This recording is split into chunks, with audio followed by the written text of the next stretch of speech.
Welcome to my YouTube channel. AP ఉద్యోగ పెన్షన్ల ఫిబ్రవరి జీతాలు పెన్షన్ల స్టేటస్ మార్చి 3 ఉదయం 8 గంటలకి చూస్తున్నాం. వీరికి ఈరోజు జమ. ఆ వివరాలు ఏంటో ఒకసారి మనం ఇప్పుడు తెలుసుకుందాం.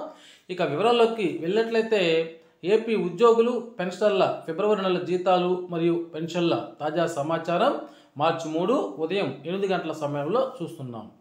ఏపీలో ఉద్యోగులతో సహా ఎంటీఎస్ టీచర్ల జీతాల బిల్లులన్నీ భారీ కదలిక రావడం జరిగిందండి. అయితే ప్రస్తుతం ఈ ఎంటీఎస్ టీచర్ల జీతాల బిల్లులు ఈ కుబేరులో ఉన్నాయి. వీరికి ఈరోజు మధ్యాహ్నం తర్వాత నుంచి జీతాలు అనేవి జమ అవుతాయి. ఇక్కడ ఒక ఎంటీఎస్ ఉపాధ్యాయుని యొక్క జీతం బిల్లు ఈ కుబేరులో ఉన్నట్టుగా చూస్తున్నాం.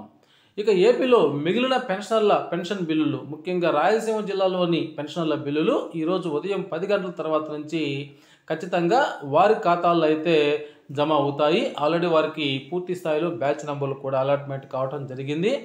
నేడు జమ కానున్న ఏపీ ఉద్యోగుల జీతాలు మరియు పెన్షన్ల పెన్షన్ బిల్లులు, అదేవిధంగా ఈరోజు జమ అయ్యేటువంటి డిపార్ట్మెంట్లు చూసినట్లయితే విద్యాశాఖ, మున్సిపల్ శాఖ, ఏపీ గ్రామ వార్డు సచివాలయ ఉద్యోగులు, వైద్య ఆరోగ్య శాఖ, రెవెన్యూ శాఖ, పోలీస్ శాఖ, న్యాయశాఖ, ఏపీ ట్రెజరీస్ అండ్ అకౌంట్ శాఖ, Panchayati Raj department, engineering department, R&B department మరియు వాటర్ రీసోర్స్ డెవలప్మెంట్ వారికి ఈరోజు ఉదయం 10 గంటల తర్వాత అయితే జీతాలు జమ అవుతాయి.